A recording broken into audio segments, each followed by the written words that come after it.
بدعنوانی۔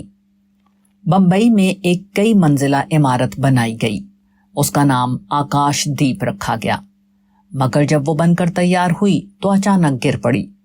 بتایا جاتا ہے کہ گرنے کی وجہ یہ تھی کہ اس کی تعمیر میں سیمنٹ کا جز مقررہ مقدار سے کم استعمال کیا گیا تھا۔ ایک ٹیکنیکل انسٹیٹیوٹ کے ڈائریکٹر نے اس سلسلے میں اپنا بیان دیتے ہوئے کہا، RCC construction is a scientific process which is excellent in the hands of qualified and experienced people, but dangerous if managed by incompetent engineers and contractors.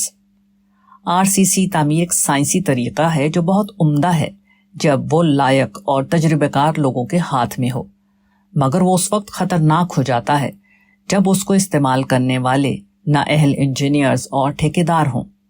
Times of India, 4 ستمبر 1983۔ بظاہر یہ ایک صحیح اور خوبصورت بات معلوم ہوتی ہے، مگر حقیقت یہ ہے کہ اس کے اندر ایک مغالطہ چھپا ہوا ہے۔ یہ مغالطہ اس وقت کھل جاتا ہے جبکہ ہم نااہل یعنی انکمپیٹنٹ کی جگہ بدعنوان یعنی کرپٹ کا لفظ رکھ دیں۔ حقیقت یہ ہے کہ ہمارے ملک میں اس قسم کے مسائل لوگوں کی حرص اور بدعنوانی کی وجہ سے پیدا ہوتے ہیں، نہ کہ فنی عدم مہارت کی وجہ سے۔ بھاکڑا ڈیم ہندوستان کا اعلیٰ ترین سرکاری منصوبہ تھا۔ اس کی تعمیر میں ملک کے بہترین انجینئرز لگائے گئے، مگر جب وہ بن کر تیار ہوا تو اس کی دیوار میں شگاف ہو گیا، جس کی تعمیر میں دوبارہ کروڑوں روپیہ لگانا پڑا۔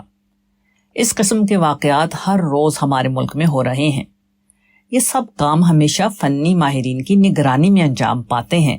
اس کے باوجود یہ حال ہے کہ سڑکیں بننے کے بعد جلد ہی خراب ہو جاتی ہیں، عمارتیں تیار ہونے کے ساتھ ہی قابل مرمت ہو جاتی ہیں، منصوبے تکمیل کو پہنچ کر غیر مکمل نظر آنے لگتے ہیں۔